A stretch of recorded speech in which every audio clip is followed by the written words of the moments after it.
El saneamiento, un servicio invisible y clave para la sostenibilidad de las ciudades. Este es el título de un nuevo desayuno Heraldo que comienza en estos instantes y que pueden seguir en directo en heraldo.es, que dice mucho, pero que esconde lo que es realmente importante para mantener nuestra calidad de vida. Les hablo de la gestión del alcantarillado y de la depuración como servicios básicos, que es de lo que vamos a debatir en los próximos minutos. Para ello ya me acompañan 4 expertos en la materia. Comienzo por mi derecha, Jordi Aguilera, director de la Delegación Nordeste de Aqualia. ¿Qué tal? Buenos días. Bien, buenos días. Gracias por la invitación. A mi izquierda está la gerente del Instituto Aragonés del Agua, Dolores Fornals. Bienvenida. Muchas gracias. Buenos días. También nos acompaña Julio López, director gerente de Ecociudad Zaragoza. ¿Qué tal, Julio? Buenos días, encantado de estar con vosotros. Y Víctor Rubiñuales, presidente de la Fundación Ecodes. ¿Qué tal, Víctor? Bien, un placer. Director, para no ocupar cargos, ¿no? Perfecto, director. Bueno, como comentaba al inicio, vamos a centrarnos en la sostenibilidad de las ciudades y en la importancia que tiene el alcantarillado y la depuración del agua para lograr estos objetivos. Pero antes me gustaría que, para centrar a quienes nos están viendo, me gustaría que explicarais en qué medida influyen las entidades a las que representáis en el buen orden y en el funcionamiento de estos servicios básicos. Jordi. Pues mira, primero de todo, gracias por la invitación. Creo que nosotros, como Aqualia, como empresa, estamos en el punto clave para desarrollar una gestión sostenible. Somos gestores de un servicio de alcantarillado y depuración. Bueno, en realidad somos gestores de todas las actividades del ciclo integral del agua, desde la captación, la potabilización, la distribución y, como parte final del ciclo, la depuración y el saneamiento. ¿Vale? Como entidad Aqualia, os hago 4 pinceladas para que os situéis. Teniendo en cuenta la población abastecida, es la 4ª empresa de Europa y la 9ª del mundo, según el ranking que ha publicado Global Water Intelligence en el marzo de 2021. ¿Vale? Estamos presentes en 17 países, tanto en Europa como en América Latina, en Oriente Medio y en el norte de África. Es una compañía que somos marca de referencia en el sector, en el ciclo del agua, y sobre todo gracias a un equipo humano comprometido. Es un equipo que está permitiendo que estemos en la vanguardia de la gestión de este ciclo, los ciclos urbanos que afectan al ciudadano. Si algo nos distingue a Aqualia, ¿no? El papel que desarrollamos en la gestión de los servicios es el papel que desarrollamos en el desarrollo sostenible, título de esta mesa redonda, como gran parte del negocio. Y ya que conjugamos la generación de un beneficio social para el usuario, ¿vale? Y la justa rentabilidad en el desarrollo de nuestra actividad. Si me permites, te doy 4 cifras para que situéis la magnitud de la compañía en el sector. Gestionamos el servicio de unos 30 millones de habitantes. Gestionamos 1.100 municipios, gestionamos 79.000 kilómetros de redes, de las cuales 46.000 son de abastecimiento y unas 30.000 de saneamiento. Y gestionamos unas 846 estaciones depuradoras. Concretamente, y situándonos en el marco de Aragón, somos gestores tanto del Instituto Aragonés del Agua como de Ecociudad, tanto en la gestión del alcantarillado como en las estaciones depuradoras. Concretamente en Aragón gestionamos como contrato emblemático, tenemos la distribución en alta de la ciudad de Zaragoza y el alcantarillado, la gestión del alcantarillado en la misma ciudad. Y gestionamos para el Instituto Aragonés del Agua 23 instalaciones depuradoras. Son 7 contratos, 6 son de operación y mantenimiento, que supongo luego hablaremos de la modalidad de los contratos, y uno de ellos de modelo concesional que nos permite desarrollar nuestra capacidad de I+D y desarrollar nuestra capacidad inversora, ¿vale? De cara a ofrecer servicio al ciudadano. Dolores. Bueno, pues desde el Instituto Aragonés del Agua somos administración pública, somos una entidad de derecho público perteneciente al Gobierno de Aragón y ejercemos todas las competencias administrativas que corresponden a la Comunidad Autónoma de Aragón en materia de agua. En materia de agua, las competencias están muy compartidas entre los distintos entes institucionales. Tienen una gran competencia la Administración estatal, sobre todo porque en Aragón no existe ninguna cuenca intracomunitaria. Entonces, todas las cuencas son intercomunitarias y sus competencias se extienden en todas ellas. Tienen también competencia la Administración General del Estado, a través de las confederaciones, en sancionar los vertidos ilegales, que es importante en lo que hoy nos afecta. La Administración local es importantísima en materia de saneamiento, 219 depuradoras en Aragón. Algunas de ellas, como ha dicho Jordi, pues las tenemos en contratos de servicios y también a través de concesión. Luego lo comentaremos. Lo vengo a decir porque el sector del agua es un sector en el que estamos obligados a entendernos. Es decir, confluyen muchos intereses tanto de las entidades públicas como necesitamos la colaboración de los agentes, de las empresas y de los agentes privados y de las distintas organizaciones que nos pueden ayudar a cada vez trabajar entre todos mejor. Julio. Muy bien, pues yo vengo en representación de Ecociudad Zaragoza, que es una sociedad mercantil 100% propiedad del Ayuntamiento de Zaragoza. Por lo tanto, actúa como un medio propio del Ayuntamiento y tuvimos la fortuna de recibir la responsabilidad que nos transmitió en el 2013 el Ayuntamiento de colaborar con la calidad de la vida de los zaragozanos gestionando un servicio tan básico como es el del saneamiento y la depuración. Entre las dos, depuramos al año, también estamos hablando de unas 25.000 piscinas olímpicas al año, que es lo que produce la ciudad de Zaragoza. Con eso se evita, se ha reducido la carga contaminante que de otra forma iría a nuestro medio ambiente en unas 70.000 toneladas y se consigue la gestión de unos residuos que de otra manera también terminarían en el medio ambiente de unas 18.000 toneladas al año. Víctor Viñuales. ¿Qué hace el tercer sector? Que nosotros somos una entidad del tercer sector, no gubernamental. ¿Qué hace? Fundamentalmente nosotros trabajamos en 3 líneas, ¿no?, que tienen que ver con esto que estamos hablando. Uno, influencia en la política pública, ¿no? Pondré un ejemplo, ¿no? La política pública en este país respecto al tema del que estamos hablando, pues es no tanta inauguración y desde luego muy poco mantenimiento. Y si las cosas no se mantienen, como sabemos todos en nuestra casa, se arruinan, ¿no? Y no está de moda en este país mantener las cosas que hacemos. Entonces, por ejemplo, influir en eso, ¿no?, para que nuestras redes no tengan de saneamiento a veces 100 y pico años de antigüedad, pues es uno de nuestros objetivos, ¿no? Pero otro objetivo, y hemos trabajado, por ejemplo, para Aguas Andinas en Santiago de Chile, ¿no?, o para Emasesa en Sevilla, o para Agbar en Barcelona, es visibilizar el impacto social, ambiental y económico de este tipo de iniciativas de saneamiento, donde hemos hecho que son públicos y la gente lo puede consultar. Ese sería un poco influencia en políticas públicas. 2, influir en el mercado de la sostenibilidad. Las depuradoras están al final del ciclo, pero si algo nos ha enseñado la crisis ambiental es que no solo debemos actuar al final, que tenemos que actuar antes. Pondré 2 ejemplos. Cuando uno va al súper, se encuentra toallitas, ¿no?, higiénicas y dice, no, usted tal, pero los que están en el servicio saben que eso que dice ahí no es tan cierto. No es tan cierto. Hay una manera de resolver eso que es, pues, con un gran coste económico y tecnológico, el que las depuradoras lo afronten, lo resuelvan, ¿no?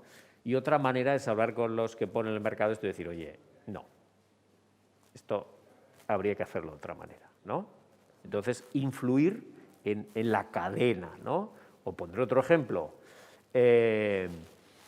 Cada vez que lavamos una prenda de poliéster, ¿no?, pues se desprenden miles de microplásticos que van a la depuradora, que van al río, que van al mar, que acaban en la merluza, que nos comemos nosotros, ¿no? Bueno, pues una línea sería influir para que en las empresas textiles pues utilicen más algodón orgánico y no tanta prenda sintética, ¿no?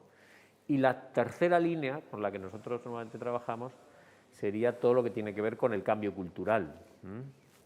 Muchas veces la gente piensa que como hay una depuradora, santo y bueno. No es verdad, no es verdad. Y de hecho, hace ya tiempo hicimos una campaña un poco en colaboración con el Ayuntamiento de Zaragoza que tenía que ver con esto, ¿no? Quiero decir, ¿qué echas tú al váter? ¿Se puede echar todo? No, no, por Dios, ¿no?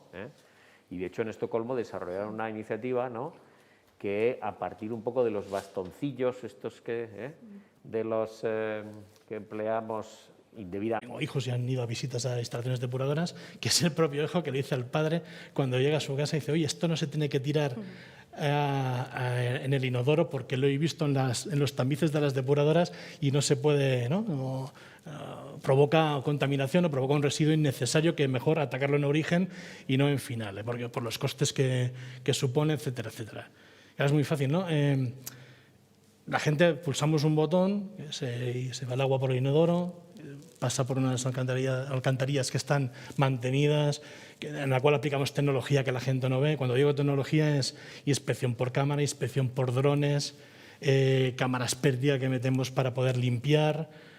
Se pueden reparar tuberías sin entrar dentro, sin encamisando. Hay mucha tecnología que la gente no conoce para que el saneamiento fluya, se pueda depurar y podamos devolver el agua al medio para volver a reutilizarla. Es decir, el objetivo final que tenemos nosotros con la gestión y que las administraciones están apostando cada vez más por el concepto sostenible es que lo que era el principio del ciclo, que es el agua, y era el punto final, se reutilice y vuelve a ser el inicio de la cadena. Esa es la clave.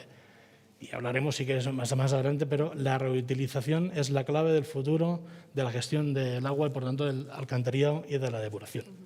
Dolores, Julio, Víctor. Sí. Que Jordi hace una respuesta del siglo XXI, ¿no? Sí. Habla de drones, tal cual, ¿no? Pero muy cerquita de aquí, ¿no? Y animo a los que nos vean a que hagan la visita, ¿no?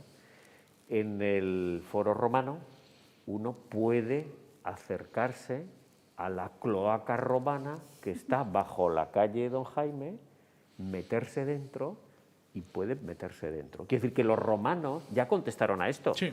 Y pensaron que una ciudad no podía funcionar sin un buen saneamiento.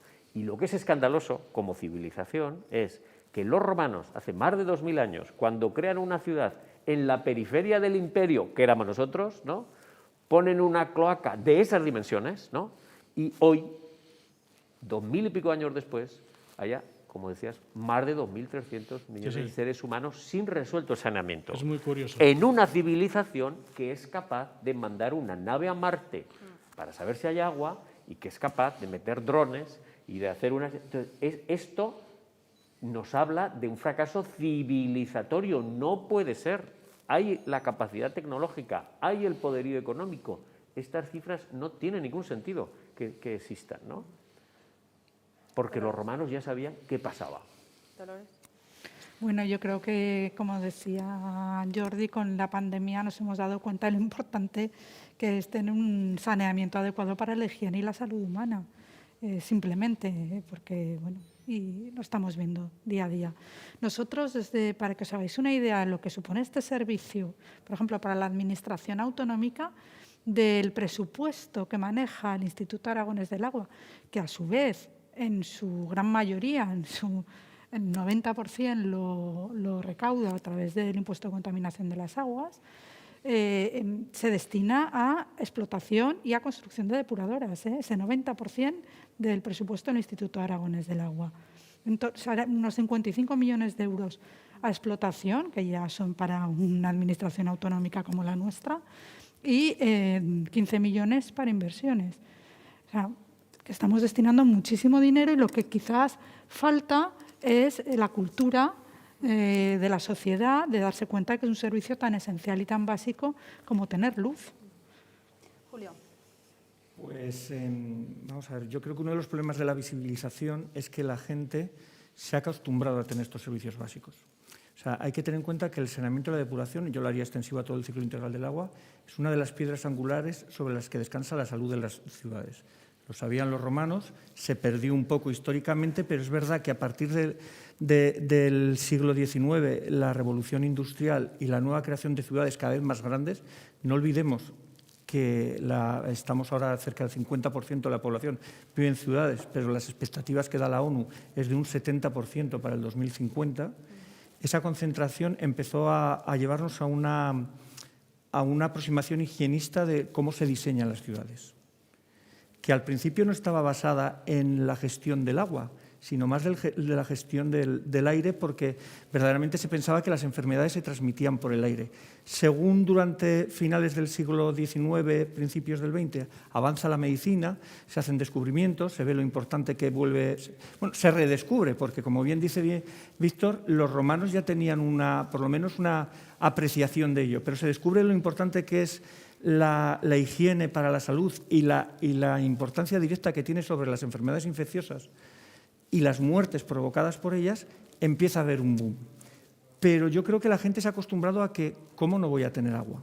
Y lo que hablábamos el otro día no es que seamos invisibles, que solo nos hacemos visibles cuando, por desgracia, que suele ser poquitas veces, porque verdaderamente las administraciones están muy pendientes de conseguir un servicio de calidad, pero en aquellas escasas ocasiones en las que te falta un bien tan preciado como es el servicio de abastecimiento y de saneamiento. Entonces, eso conlleva un cambio cultural, el saber que el retrete no es una papelera, el saber que no porque sea un servicio bastante barato, casi no cueste respecto a lo que son los gastos de una familia o tal, no por eso es menos importante.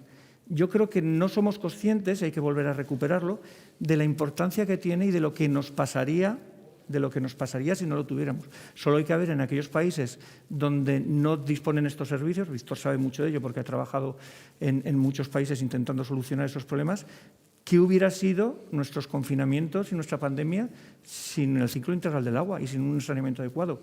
O sea, estaríamos hablando de una duplicación, triplicación de las muertes, seguro. O sea, estoy convencido de ello. Precisamente eso quería preguntaros, porque estamos en medio de una pandemia y no somos conscientes, como habláis, de la importancia que tiene la buena salud, nunca mejor dicho, ¿no?, del óptimo funcionamiento de estos servicios, ¿no?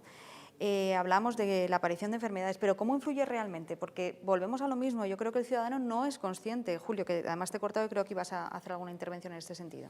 No, iba a terminar un poco con lo que ha dicho Jordi y que está relacionado también con una de las tareas de Víctor, que es ese cambio de mentalidad. O sea, desde el ayuntamiento se es muy consciente de que es necesario. O sea, tú puedes gestionar la mayor eficiente que puedes, dedicar recursos, hacer un esfuerzo inversor, pero igual que otros servicios, que son el soporte infraestructural de la ciudad, como puede ser residuos, depende mucho del uso que se haga por parte de los usuarios.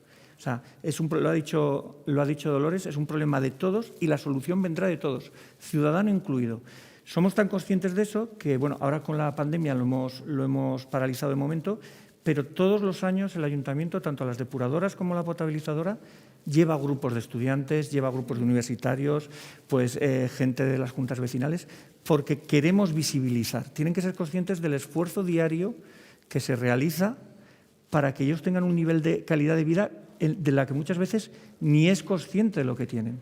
Cuando te vas a trabajar, el ayuntamiento ha colaborado con Ecodes en países como Nicaragua o Guatemala, el problema no es la calidad del agua o cuán bien depuras. El problema es, ¿tendré hoy agua?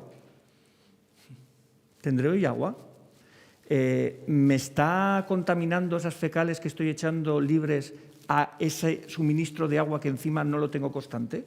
Yo creo que no somos conscientes de lo privilegiados que somos. Retomando el tema de la pandemia, ¿no? ¿Qué se puede hacer? Hablamos de que en los colegios, en las universidades, que se van las depuradoras, pero ¿cómo se puede hacer ver también esa importancia, ¿no?, en la aparición de enfermedades, Víctor? Yo creo que con la pandemia, ¿no?, que quien más, quien menos, ¿no?, ha visto cómo le rozaba la muerte, ¿no?, y la enfermedad, bien muy cercanos o bien un poquito más lejos, pero todos hemos tenido cerca, ¿no?, amigos, familiares, ¿no? Y yo creo que también eso, en los momentos de crisis personal o social, es cuando se reevalúan un poco las prioridades de la vida, ¿no? ¿Qué es lo más importante? La salud, el dinero, el amor, ¿qué? ¿No? ¿Vale? Hemos redescubierto que la salud es un tema fundamental y clave, ¿no? Y de hecho hemos parado adrede la economía mundial porque pensábamos que era la manera de afrontar el tema sanitario. Y prácticamente, salvo en algún país loco, se ha hecho esto. Se ha hecho esto, porque hemos entendido que la salud es lo primero, ¿no? Entonces, yo creo que ese asunto de poner bien en orden, ¿no?, las prioridades es fundamental en la política pública, en la sociedad. En este país tenemos ahora 120% de deuda, ¿no? Pero sabemos que estamos pagando cosas estúpidas que no teníamos que haber hecho. Y voy a ser provocador. ¿Debería haberse hecho el aeropuerto de Huesca que aterrizó un avión el año pasado? No. ¿Tendríamos que haber puesto tanto mármol en nuestras calles en Zaragoza? No. Se puede pisar más humildemente y tal. Quiero decir, estamos pagando cosas, ¿no?, que no tendría sentido haber hecho, haber invertido. Y, sin embargo, estamos escatimando recursos para hacer cosas que son básicas, en orden a la salud. Porque hay una cosa que la gente, cuando se habla un poco de las depuradoras y del saneamiento, la gente tiene la idea, no de yo capto el agua arriba y la tiro abajo en la ciudad, pero todos vivimos aguas abajo de alguien. Todos vivimos aguas abajo de alguien. Nosotros estamos aguas abajo de la gente de Logroño y la gente de Logroño está aguas abajo de otros. Si tuviéramos esa idea en la cabeza, los que deciden y los gobernados también, de que todos estamos abajo de alguien, y tuviéramos claro que los ríos son las arterias de nuestro... Quiero decir, no podemos vivir sin arterias. No puede vivir el planeta sin ríos en buenas condiciones. ¿Y qué es eso de ríos en buenas condiciones? Bueno, pues que no los utilicemos como los hemos estado utilizando durante décadas y siglos como cloacas. Ahí va, ¿cómo que ahí va? Pero eso que tiras va a ir al pueblo de al lado. Y lo que no quieres para ti, lo quieres para el pueblo de al lado. Quiero decir que ahí hay un cambio que hay que hacer profundo. ¿De qué hablamos cuando hablamos un poco de saneamiento y de la recuperación de los ríos? Hablamos que no solo afecta a las ciudades, hablamos de, en Aragón, 1.200.000 más o menos. Bueno, ¿y cuántos millones de cerdos tenemos? ¿Y cuál es la carga que implica eso? Sí, sí. ¿Y dónde va eso? Es uno de los mayores problemas, la contaminación Quiero difusa. decir que tenemos que, Vamos a entre tener. todos, plantearnos recuperar la buena salud de nuestros ríos, que son la salud del planeta. No puede haber buena vida si tenemos ríos enfermos.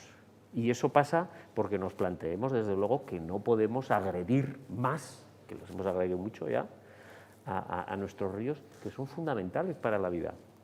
Dolores, luego Julio y Jordi. Yo, en este punto de la incidencia de la pandemia, sí que, como ya habéis comentado otras cosas, quiero destacar el papel que ha tenido los distintos intervinientes en este mundo del saneamiento y depuración durante la época dura del confinamiento. Fueron declarados servicios esenciales y han estado trabajando no se pudieron quedar en su casa. Los 330 trabajadores de las empresas destinados o contratados por el Instituto Aragonés del Agua, por las empresas del Instituto contratistas del Instituto Aragonés del Agua, han estado trabajando todos y cada uno de los días. Y, por supuesto, el personal del instituto que supervisa esos contratos. Bueno, es que es un servicio esencial y, como tal, pues lo hemos estado gestionando, y lo que nos gustaría es eso, hacer partícipe a la sociedad y que, no sé, que fuéramos más visibles, ¿verdad? Y que todo esto que estáis comentando pues mejorara. Julio. Pues coincido un poco con Dolores. O sea, cuando en marzo, acordaros que ya llevamos más de un año, pero en marzo, cuando empezó la pandemia, también había un gran desconocimiento de qué era, cómo se podía luchar contra ella y cómo se tenía que tratar. Pero por lo menos desde Ecociudad, y me consta que es del Ayuntamiento de Zaragoza, porque fue algo tanto en saneamiento como abastecimiento, la consigna fue: no puede faltar este servicio. O sea, no puede fallar. Modificamos formas de actuación, Jordi lo sabe, nos separamos entre nosotros, pudimos las medidas que creíamos para que incluso en caso de contaminación siempre hubiera alguien que diera ese servicio, porque se suspendieron obras, se atrasaron, solo se actuaron en las necesarias, todo para intentar incidir lo menos posible sobre la ya muy mermada calidad de vida que estaban teniendo en ese momento los ciudadanos. Entonces, no se escatimaron esfuerzos, o sea, nos fuimos considerados, es verdad, por todos los decretos como servicio esencial y, digamos, yo creo que hemos aprobado. Sí, porque sinceramente. no se ha oído hablar de nosotros, o sea que eso es una Sí, prueba. nosotros aprobamos cuando nadie se queja. Y cuando falta el servicio la gente se Hemos queja. aprobado Sí. y con Os lo nota. Yo creo que certifico. Sí. Pero fijaos que lo que estáis diciendo Julio y Dolores es muy importante, porque en esos BOEs, ¿no? Sí, sí, en ahí esos boletines estábamos. oficiales, donde se determinaba servicios esenciales de lo no esencial y se decía que funcionen los supermercados, por ejemplo, para alimentarse la gente es esencial. Que estén las tiendas abiertas para que los chicos nos compremos corbatas no es esencial. O sea, había una determinación de lo esencial y lo no esencial. Eso en realidad tendríamos que aplicarlo a la gestión pública, porque si eso es esencial, esto tiene que estar primado. Y no siempre es así. No siempre es así. Se decía antes, ni los temas del agua muchas veces están primados. Entonces, esos boletines oficiales tendríamos que releerlos de vez en cuando, porque ahí tendría que estar lo sustancial de la política pública bien garantizados. La soberanía alimentaria, el beber, ¿no? De hecho, sin respirar aire puro duramos minutos, sin beber agua buena duramos unos muy poquitos días, todo lo básico tendría que estar bien cubierto. Y no siempre es así, como sabemos, en las prioridades de la política pública, ¿no? Jordi. Bueno, coincido con todos. Yo creo que ha habido un antes y un después de la pandemia por el hecho de declararnos esenciales. En primera instancia no nos declararon esenciales, fue en segunda vuelta. ¿Vale? Sí, sí. No. Pero en marzo ya... Sí. Se dieron cuenta rápidamente, bueno, levantamos la mano, ¿no? Desde el sector. Es un servicio que no puede parar, no podemos parar. Y yo creo que en consonancia con las administraciones creo que hemos dado la talla. Y además, y lo digo aquí presente, las administraciones aquí presentes nos han felicitado por el servicio prestado. Y nos ha servido, lamentablemente, nos ha servido para visualizar nuestro trabajo en algunas ocasiones, ¿no? Hemos tenido que dividir brigadas para que no se juntaran. Pensar que los camiones van dos conductores, poner separaciones entre ellos para que no coincidan. Dejar gente en reserva y hacer turnos para que no se contaminara. Si se contamina toda una plantilla, no puedes prestar servicio. Es que están en permanente funcionamiento, las 24 horas al Claro. día, todos los días de la semana y todos los días del año. En ese sentido es como Hemos un realizado hospital. miles y miles de planes de contingencia, de Sí. acuerdo con la Administración. Ahora quito esto, ahora pongo el otro, ahora paro esto, ahora hago esta actividad, siempre en consonancia, y nos hemos puesto de acuerdo. Hemos ido de la mano y ha sido, vamos, para mí un antes y un después. Y mucha gente ha conocido lo del servicio. Bueno, tú veías por las calles, había municipios solo veías las brigadas de servicios, aparte de los repartidores de Amazon. Pero bueno. Y luego, retomando el tema del agua, que decías tú que le ha puesto en valor un simple póster, ¿no? Una simple campaña, la de lavarse las manos. Lavarse las manos, ha habido hasta pósters con todos los pasos necesarios para lavarse las manos, dando la importancia de la higiene, ¿no? Claro, evidentemente, tú puedes tener agua, pero si luego no la depuras, todo el concepto de higiene se te va al garete. Yo creo que parte de concienciación vamos a conseguir, a menos que la pandemia nos deje alguna cosa buena. Yo creo que sí. Esta concienciación ya viene además de generaciones yo lo digo por mi propia... En mi propia familia, mis hijos, lo de lavarse las manos, antes era ya una obligación y ahora son ellos los que levantan la mano y dicen, tú no te has lavado las manos, Sí, ¿no? sí, es una devoción. Yo creo que ahora. es cierto que nos ha venido bien porque para las nuevas generaciones esto va a estar mucho más, va a ser una cosa más innata, ¿no? Para ellos, Julio. Es increíble el efecto potenciador que tiene la infancia y los niños, sobre todo las familias, cuando les transmites, porque es curioso, pero captan el mensaje a veces de una manera más intuitiva y más clara que nosotros mismos. Y tiene un efecto potenciador dentro de las familias muy importante. De hecho, nosotros, parte de los esfuerzos que dirigimos en todo el ciclo del agua van destinados a los escolares por eso, porque verdaderamente es nuestro futuro y los que van a cambiar esa situación que comentaba Víctor, ¿no? Ese cambio de mentalidad. O sea, tenemos que ser muy conscientes de lo que somos y de lo que tenemos alrededor y de un concepto que es sostenibilidad, que venimos hablando de él desde los años 70, creo que es más o menos, pero que se reduce en que la forma en que tenemos nuestra calidad de vida no comprometa la calidad de vida de futuras generaciones. Y eso, como bien ha dicho antes Víctor, tiene tres aspectos: económico, social y medioambiental. Y tenemos que ser capaces de hacerlo. Volviendo al COVID, yo creo que en el sector, en los gestores del agua, incluso se fue más allá. Es verdad que me imagino que luego hablaremos de ello, es un sector innovador, que siempre ha intentado aprovechar aquellas cosas que había, Cuando aparece el COVID en aquel marzo, empieza a haber algunas ciudades, nosotros en junio ya estábamos haciendo análisis de utilizar la red como un sistema de alerta para intentar, como una herramienta más. Evidentemente el peso recae sobre sanidad, no puede ser de otra manera. Nosotros nuestros datos los mandamos a la DGA todas las semanas, pero como una posible ayuda para intentar gestionar las diferentes olas. Y se empezaron a tomar datos para buscar restos de ARN en el COVID. Pero a lo mejor lo que la gente no sabe es que esto no es nuevo. O sea, ya había estudios buscando la polio de hace 4 o 5 años. Microplásticos, restos de medicamentos. Todo eso nos hemos apoyado en lo que son las depuradoras y las redes de saneamiento para ver cómo nos están afectando a las ciudades. Verdaderamente, en un primer momento nos acercamos al COVID pensando, primero hay que proteger a los trabajadores, es decir, tenemos que dentro de las instalaciones tener alguna medida extra con ellos para proteger su salud. Ya se vio, al final se concluyó que no más de las habituales que se tenían. Y la segunda fue, bueno, y a lo mejor podemos ayudar a dar más datos. Fue tan así que yo creo que el Ministerio para septiembre o así implementó una red de 35 depuradoras donde establecía controles. La Cartuja de Zaragoza fue una de las seleccionadas porque al fin y al cabo es yo creo que la depuradora más grande urbana que hay en la cuenca hidrográfica del Ebro, y a fecha de hoy se siguen haciendo análisis. Y es algo que ha venido a quedarse. Esta ayuda, esta coordinación entre salud, medicina y la gestión ha venido para quedarse. De hecho, hace un mes la Unión Europea ha sacado unas recomendaciones para unificar todas estas redes de alerta a nivel europeo y volcar todos los datos en un mismo sitio. Estamos esperando que, evidentemente, el Gobierno de España pues, se haga eco de ella. Me imagino que salga alguna instrucción o algún reglamento y, desde luego, me imagino que tanto Zaragoza como Aragón estaremos ahí.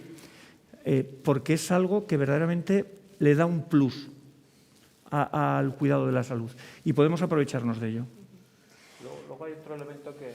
Antes hablaba Julio cuando describía un poco la depuradora, hablaba un poco de la materia orgánica, ¿no? Y yo creo que tenemos 2 grandes desafíos, dicho a lo corto, ¿no? Construir una economía baja en carbono ya y construir una economía circular ya. Y además están vinculados. Es decir, hablaba Julio de la materia orgánica, que muchas veces no se aprovecha suficientemente, ¿no? En un país donde la Agencia Estatal de Meteorología dijo en un informe hace 2 o 3 años que se había desertificado en los últimos 40 años una superficie equivalente a Galicia. O sea, tenemos suelos sedientos de materia orgánica, ¿no? Y sin embargo muchas veces estamos desaprovechando en los residuos y desde luego en las depuradoras esa materia orgánica. Tenemos que cerrar el ciclo y además, si lo cerramos, estamos también secuestrando carbono porque esa materia orgánica en los suelos también secuestra carbono de la atmósfera. Quiero decir, tenemos un desafío también de innovación. Antes hablaba Jordi de innovación. Tenemos que en muy poco tiempo hacer muchas cosas y bien hechas, porque hemos procrastinado tanto desde el año 92 que empieza el protocolo de Kioto. Pues es que hemos hecho muchos congresos, muchas declaraciones, pero poca reducción efectiva. Y lo que cambia el mundo y lo que cambia el clima es lo que de verdad ocurre, no en los textos que aprobamos, ¿no? Y en ese sentido yo creo que en el sector, ¿no? También de alguna forma tendríamos incluso que cambiar mentalmente incluso las palabras, es decir, a lo mejor no hablar de depuradoras, sino de biorefinerías, no sé cómo habría que llamarlo, ¿no? Pero para cerrar el ciclo y hacer de verdad una economía circular, ¿no? Yo voy a polemizar un poco con lo que ha dicho. Es verdad, tienes razón. Ha tocado 2 temas fundamentales que me imagino que desarrollaremos, que es uno de los grandes desarrollos que tiene el saneamiento. Yo creo que casi todos los servicios, las ciudades, es pasar de una economía lineal a una economía circular, ¿vale? Hay que dejar de ver a las depuradoras como un último final de eslabón en la cadena que sí, depura el agua, pero nada más, para empezar a verla como una verdadera, reconvertir el residuo en una oportunidad, tanto energética, de submateriales, subproductos, es así. Pero es cierto que, por lo menos la experiencia que yo tengo aquí en Zaragoza, la primera ley de aguas que hubo en España, donde se regulaba el uso del agua, lo que había que hacer y tal, yo creo que es de 1897. Y se mantuvo vigente hasta la segunda, que fue en 1985.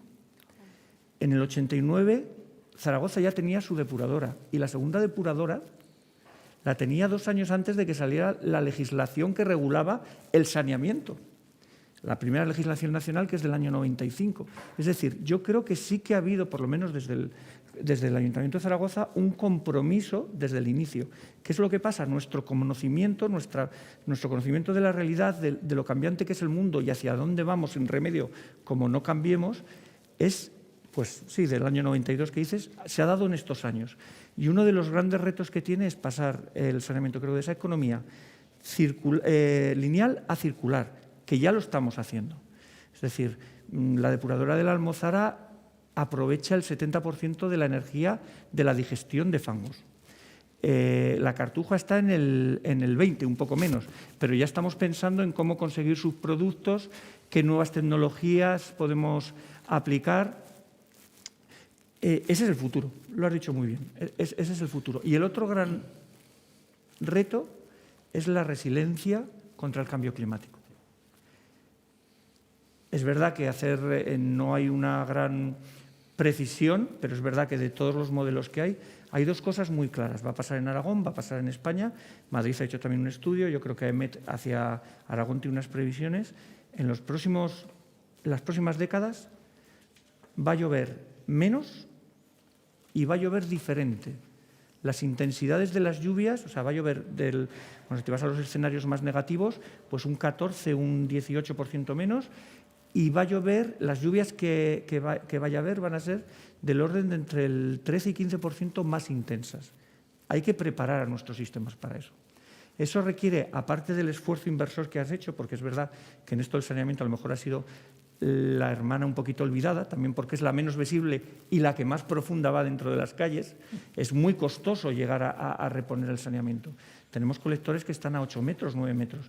Muchas veces para reponer ese colector tienes que cambiar toda la calle, ¿no? Entonces, requiere un esfuerzo inversor importante. Ecociudad desde el 2013 lo ha duplicado su esfuerzo inversor. Hemos pasado a invertir 7 millones en estas cuestiones y aún así tendríamos que seguir invirtiendo. Tenemos necesidades solo con la red que tenemos, pero si encima nos enfrentamos a esos retos de economía circular y de resiliencia frente al cambio climático, esas necesidades en los próximos años van a aumentar. Jordi, quería intervenir. Sí, aprovechando el hilo de lo que estáis argumentando, me gustaría contaros un par de experiencias que tenemos a Aqualia que van precisamente en la línea de revalorizar la parte final del ciclo, ¿no? de la depuración. Esto también va asociado en modelos de contrato, ¿no? Que si son concesionales nos permiten invertir más en el tiempo y nuestros departamentos de I+D pueden aparecer e interaccionar. Tenemos una experiencia fantástica y creo que os invito a visitarla si queréis. Creo que Zaragoza, parte de un proyecto también forma parte del estudio, que es convertimos el biogás de las depuradoras en biocombustible. Tenemos instalaciones fijas ya en Chiclana, en Jerez, en La Gavia en Madrid y en Lérida. Gasineras y estaciones donde tú puedes ir y con coches que tenemos un convenio con la SEAT, Volkswagen SEAT, y han hecho coches con motores adaptados y tú puedes llenar desde una gasinera de la propia depuradora el vehículo. Este es un cambio fundamental. Además es palpable, y esto ya no es teoría, ¿no? Y es que vamos a revalorizar el residuo, que vamos a aplicar la agricultura. No, esto es tangible, ¿no? Y son instalaciones fijas. Claro, las administraciones públicas están súper interesadas porque, por ejemplo, en Lérida estamos haciendo el proyecto para que los vehículos municipales, autobuses, funcionen con esta tecnología. Hemos estimado que con los digestores que estamos gestionando las depuradoras, si podemos aplicar el mismo sistema, 12.500 vehículos podrían funcionar con este sistema. Es que es una cosa muy interesante y muy palpable. Ya revaloriza, ¿no?, el ciclo del agua. Y vamos por donde estáis diciendo vosotros. Por ser adaptables al cambio, ¿no?, por ser verdes, medioambientales, por ser sostenibles y por dejar de ser invisibles, ¿no? Y ahí lo que decía Julio del cambio climático, porque yo os quería plantear un poco cómo veis el gran tema, ignorado yo creo que es suficiente, que no tiene la suficiente prioridad en este país de las aguas pluviales, pero que ahora, con esos cambios que el cambio climático implica, ¿no? Porque, claro, cuando llueve, y llueve fuerte, pues la lluvia se lleva todo. ¿Y qué se lleva? Pues lo que hay en nuestras calzadas, en nuestras aceras. ¿Y qué hay? Pues muchas veces microplásticos de neumáticos, mucha contaminación. ¿Y dónde lo lleva? Pues de una forma impulsiva, ¿no?, y explosiva a la depuradora, ¿no? Quiero decir, esto hay que resolverlo, porque cada vez va a haber estas lluvias más torrenciales, ¿no?, y hay que resolverlo. Lo mismo que hay que resolver un poco estas ciudades que hemos hecho, donde hemos cortado la circulación entre el agua que cae y el acuífero, ¿no? Entonces tendríamos que permear nuestras ciudades y a lo mejor la clave no es hacer miles y miles de metros lineales de alcantarilla para aguas pluviales, pero ese tema, desde luego, necesita una política nueva e innovadora, porque va a ser cada vez más un gran tema. Dolores. En ello estamos, ¿eh? En ello estamos. Los alivios de pluviales los estamos incorporando nosotros en todos los pliegos de contratación como mejoras, entre otras cosas, porque las confederaciones así nos lo están exigiendo, para que no lleguen esas aguas limpias, que son aguas limpias, a la depuradora y no se tengan que depurar siendo aguas limpias y con el coste que ello supone, ¿no? A nosotros, que también tenemos, utilizamos el sistema de cogeneración en algunas plantas, pero claro, tiene que ser en plantas grandes, que eso, los números salgan. Por ejemplo, nosotros lo tenemos en Utebo y en Huesca. Pero claro, es que nuestra gran dificultad de gestión no son las 24 plantas de más de 15.000 habitantes equivalentes que tenemos gestionando, son el resto, y ahí yo sí que creo que hay que ir a modelos sostenibles con infraestructuras que nos podamos permitir, tanto en la inversión como en la explotación posterior, y prestar los servicios, porque hay que prestarlos, no dejarlos pero con inversiones sostenibles. Estamos metiendo también, nosotros el 95% de los lodos se reutilizan en el sector agrario, pero claro, ahí también hay un proyecto Real Decreto en el Ministerio que ya está en consulta o ha estado en consulta pública. También va a cambiar los modos de gestión por parte de los agricultores y de las propias entidades depuradoras. No los podrán apilar, va a cambiar de los modos de gestión. Eso va a provocar que busquemos alternativas. O sea, es un poco lo que venía a comentar. Hay que movernos, nos tienen que mover, porque si no, pues también vamos a lo que siempre hemos hecho y que hasta ahora valía, ¿no? Pero, pues eso provocará que ideemos a ver sistemas y probablemente no se valorice tanto en el sector agrario y se genere menos residuo en la planta o se le dé otra vida a los que se produzcan. Pero yo creo que el sector nunca se ha parado. No, siempre hemos estado en funcionamiento. Nos pasa, respecto a lo que ha dicho Víctor, pues coincido contigo. Sí. O sea, de hecho, el decreto que regula todo esto, el 1290 que sacó el Ministerio, ahora está el Ministerio con el borrador de las especificaciones técnicas que tienen que tener esos alivios, porque no van a la depuradora. Cuando llueve una cierta cantidad, hay unos alivios que van al Ebro, ya diluido y tal. Pero por esa preocupación que señalas, ahora esas instalaciones tienen que tener tanques de tormenta donde esas primeras aguas contaminantes se recojan y las devuelvas después del periodo de lluvia a la depuradora y dejes solo salir lo que hay. En eso estamos. Sí. O sea, en eso estamos, evidentemente. Y otra cosa que señaló Dolores, que es verdad, aquí la escala importa, tanto para las soluciones como para los problemas. Y hay que ser imaginativo. Este sector siempre ha sido un sector que, aunque no lo parezca, desde el punto de vista de ingeniería, siempre ha imitado a la naturaleza. Lo que en las primeras depuradoras que se hacían, las que hicimos ya en los años 80, lo único que hacíamos es lo que hubiera hecho el río en más espacio, en más tiempo, procesos físicos, procesos químicos, procesos biológicos, pero que los concentramos en tiempo y esto. Y hay que seguir imitando a la naturaleza.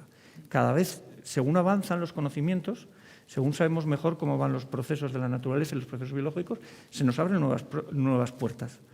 y hay que utilizarlo. Sobre todo es muy interesante en pequeñas poblaciones, porque sí que es de verdad que cuando vas con sistemas blandos muy imitadores de la naturaleza, tu necesidad de espacio es muy grande.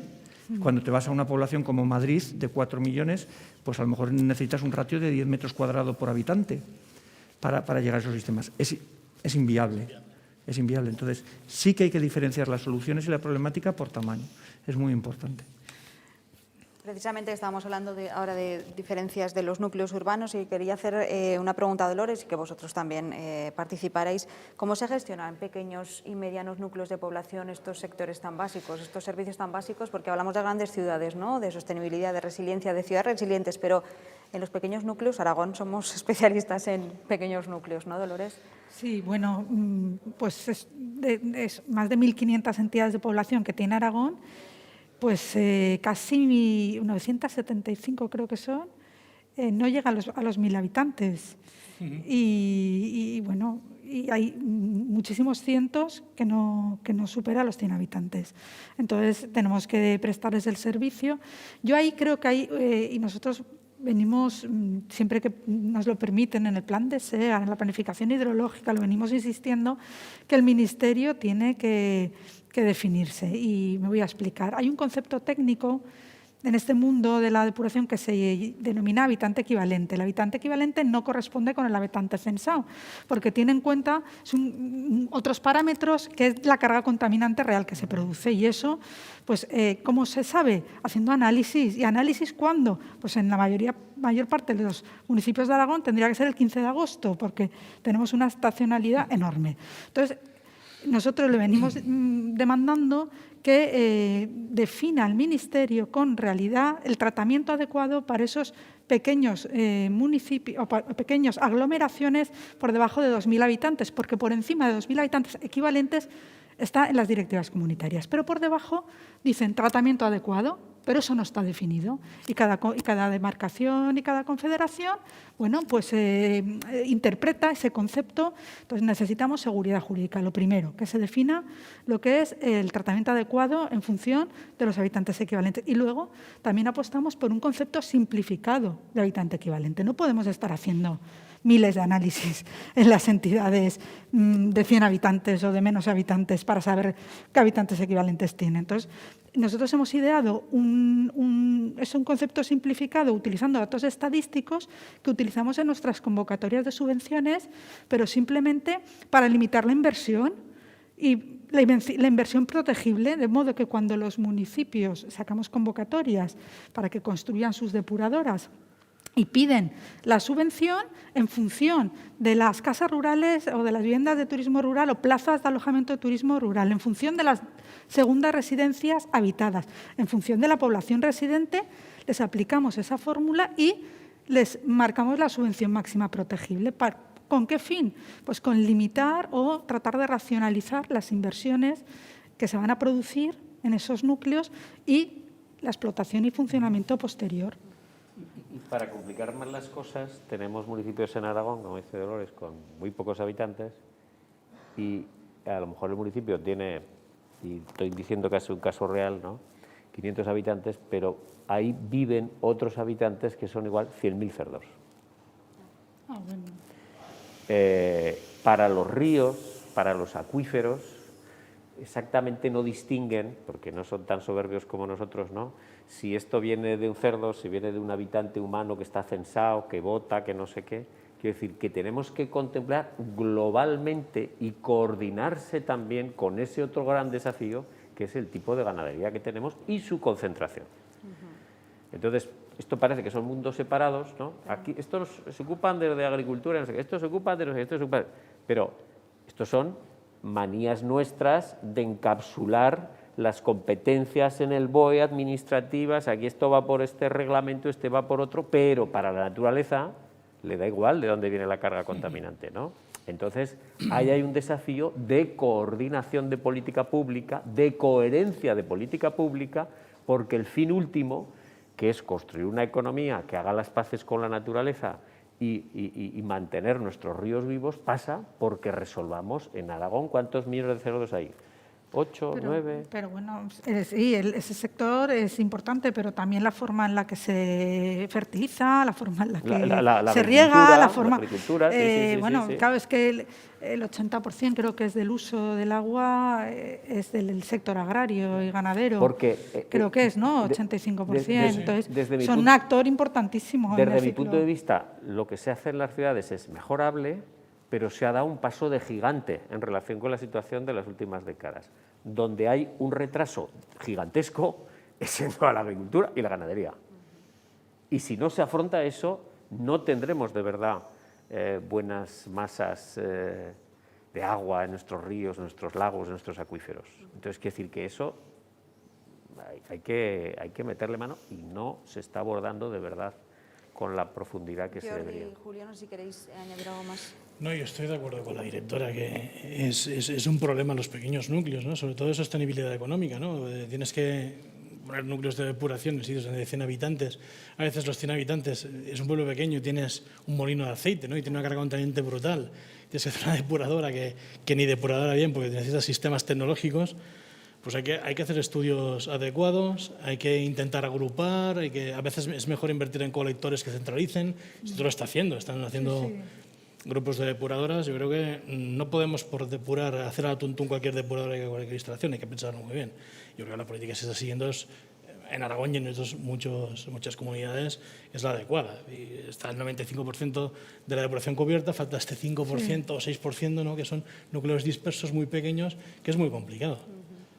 Todos acaban, pues bueno, muchos municipios tienen un pulmón verde, alguna cosa donde depura, hay que probar los sistemas blandos, ¿no? Que ahí pueden ser más efectivos, tiene superficie, pero por ahí tiene que estar no nos podemos volver locos montando grandes instalaciones porque no son sostenibles. Julio. Es que coincido con ellos. Y bueno, el Víctor es que lo ha dejado bien claro. La defensa del medio ambiente es un problema transversal y se le dan soluciones transversales. Claro, nosotros podemos actuar en lo que es, digámoslo así, nuestro negocio, en nuestro campo de actuación. Y tenemos que hacer una suma de inteligencias, tanto de sector público, sector privado, universidades, para encontrar aquellas soluciones que se adapten más a los problemas que tenemos. Y seguramente los que puedan aplicar el Instituto Aragonés del Agua, pues no será lo mismo. Pues a lo mejor con un Outebo o con una Almozara estaremos más cerca, pero tenemos que ser muy creativos. Tenemos que ser muy creativos y no ser creativos al final del proceso, como has dicho, sino también desde el principio. Yo creo que una de las cuestiones que tiene que pasar para el futuro, de los grandes retos, y me salgo del ámbito del saneamiento, es que el peso de las ciudades, entendida como maneja el concepto que maneja la ONU, de aquellas toneladas que consumimos de nuestro entorno, más la suma de aquellas toneladas de residuos que metemos, tiene que disminuir. Tiene que disminuir. Yo aquí en Zaragoza, toda la planificación, las estrategias de ciudad neutra, de reducción de emisiones, de sumideros de carbono, el efecto que tiene el bosque de los zaragozanos con el carbono, producción de energías alternativas, todo va encaminado a ese sentido. Y en eso el servicio, el saneamiento y la depuración se tiene que sumar. Y puede hacerlo, porque empieza a haber tecnología, como hemos hablado. Ha puesto un ejemplo, en Londres es verdad que ya hay autobuses que se mueven con el biogás que se produce. Además, igual que lo que has comentado, es muy gracioso porque ves el lateral y dice, este autobús lo mueves tú, y está lleno de retretes, con lo cual ves a la gente sentada en retretes.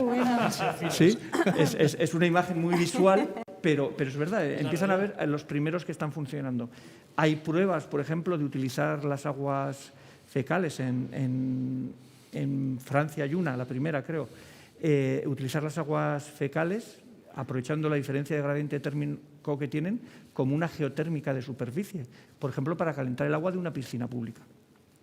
O sea, tenemos un gran abanico por delante, podemos encontrar soluciones, va a requerir esfuerzo e inversión, no solo ya, como he dicho antes, por el mantenimiento, porque ese es un plus, o sea, el conseguir energía, el volvernos circulares es más que un plus, es un deber que tenemos que hacer, pero no olvidemos nunca, tenemos que visualizar lo que pasaría si falláramos, si no tuviéramos esto.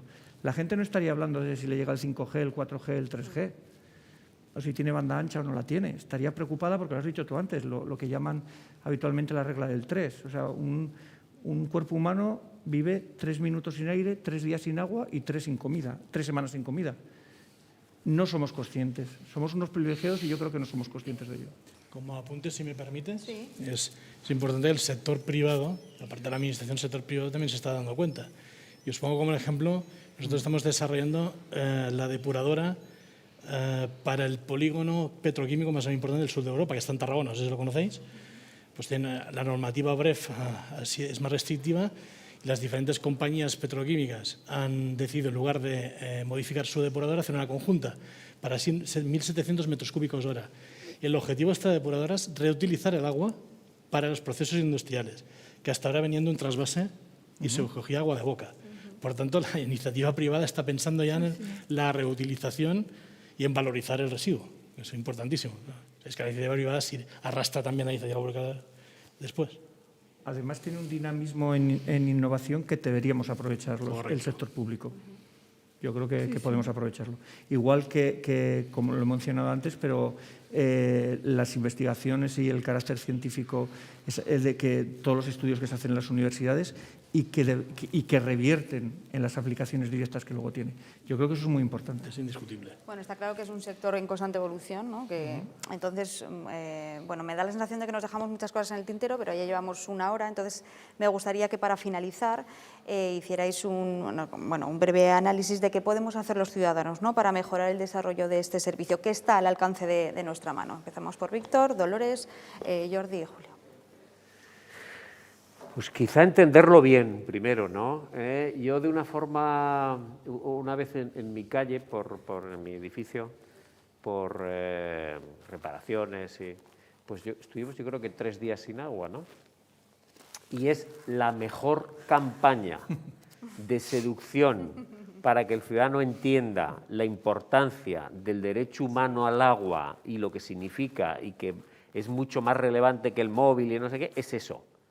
Y de hecho, claro, ¿cuándo valoramos la salud? Cuando la perdemos, ¿no? Entonces yo creo que un gran problema es el que la gente da por hecho, y entonces habría que hacer, que yo creo que pasa también porque se sea más proactivo en que la gente entienda bien los procesos en la ciudad en la que viven, ¿no? Y muchas veces no los entiende bien. Seguramente para entenderlos, esa es mi tesis, los ciudadanos tendríamos que estar 15 días limpiando calles, ¿no?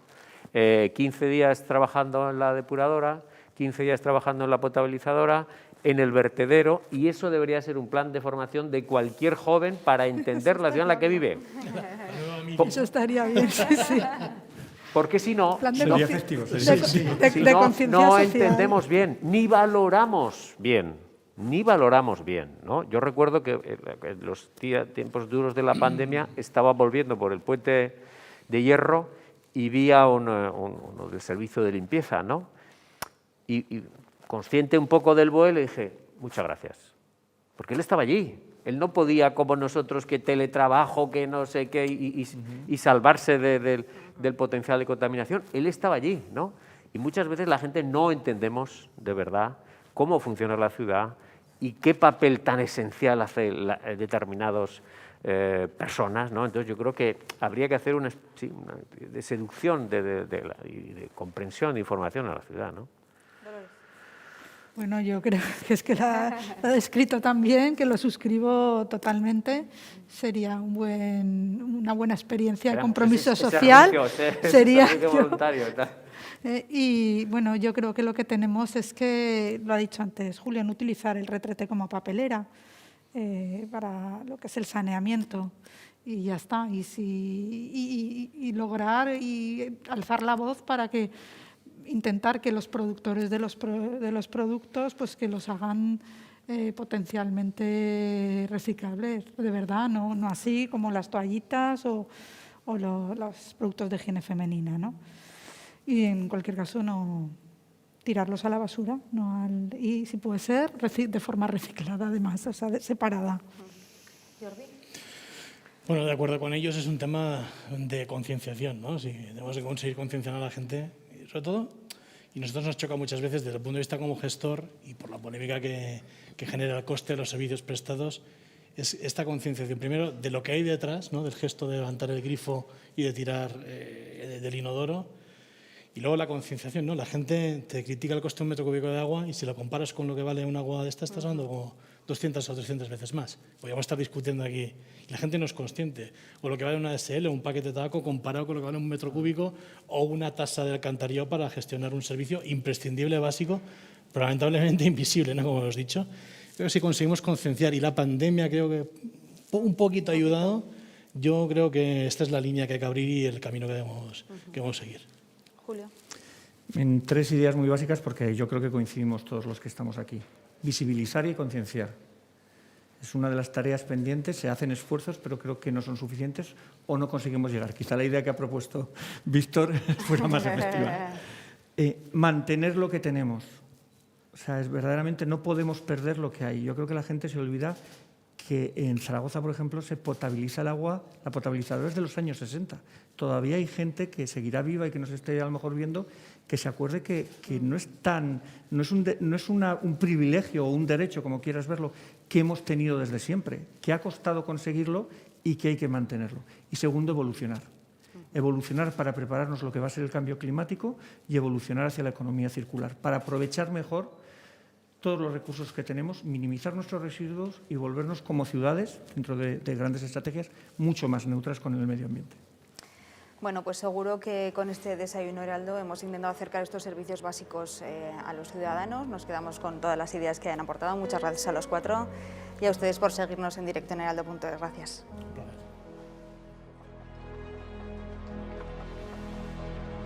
Claro.